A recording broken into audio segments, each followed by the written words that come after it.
Hello everyone, welcome to this video. Today I wanted to just talk about something interesting to me. I was just doing some research on a thing called SRAM, or as we like to call it, static RAM. Now, what is static RAM? Well, static RAM is a type of random access memory, RAM, that uses a piece of circuitry that is latching, or as we call it, a flip-flop. Now, a flip-flop has two stable states. So, metastability. This is stable, and this is metastability at the top. Now, the interesting thing about SRAM, or static RAM, is that it uses this flip-flop circuitry to store each bit of data. So, what does that mean? So it uses this to pass ones and zeros, binary numbers, through to write data. And what we know is that the static RAM is volatile. This means that it requires some power, whether that be a power supply or any type of thing that has a voltage, that carries a voltage. So what does that mean in the long run? Well, since it's volatile, if I know how to spell it, I do. It's volatile. So that means that since it requires some power, without power, that means that as soon as that power is gone, your data that was stored, gone. See? So since it requires power and it's volatile means that it requires some power. And if it doesn't have power, then the data stored is gone. And so, that's kind of bad when that happens. So static RAM holds data permanently in the presence of power. So your data is an infinite when it has power. When it has power. And so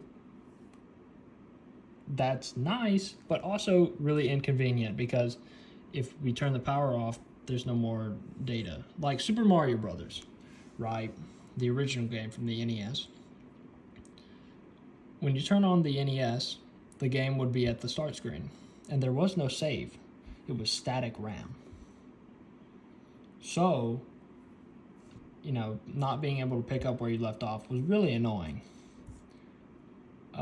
And static RAM is also faster than DRAM, dynamic random access memory. But it's more expensive than the because it has silicon and all that stuff. The amount of silicon it uses, is typically used for cache and internal registers of a CPU, the central processing unit, the brain of the operation. And the dynamic RAM is used for the main memory, so your DDR4s and all that stuff, your double data rate stuff. So how do we sum all of this up? Well, static RAM is more expensive. It's volatile, so when you turn off your computer, the data's gone. It needs power in order to keep the data alive. It's different from DRAM because of those things. But it's also faster, it costs more, and it's used for cache for the CPU and in the internal registers. So, cache in a CPU reduces the average cost, which is time or energy, to access data from the main memory.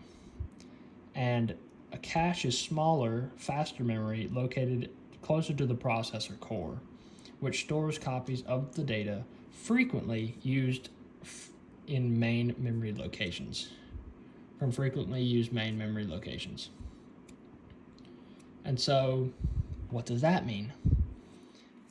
Being able to, there's like different caches. There's instruction cache, data cache, and translation buffer. So like instruction cache is used to speed the executable instruction fetch, so like skip or load to register, and data cache is used to speed the data fetch, so ones and zeros coming in and ones and zeros going out, to store and fetch it. It's really fast. So that's really nice. But what about static RAM? How does this relate? So static RAM cache requires power, and if the power is not there, your data's gone. It's volatile, uses a flip-flop latching circuit to store each bit, and so there you go. It's faster. In the end, it's faster, it's costs more, and it's used for cache for the CPU. Hope you enjoyed this one. See you in the next one.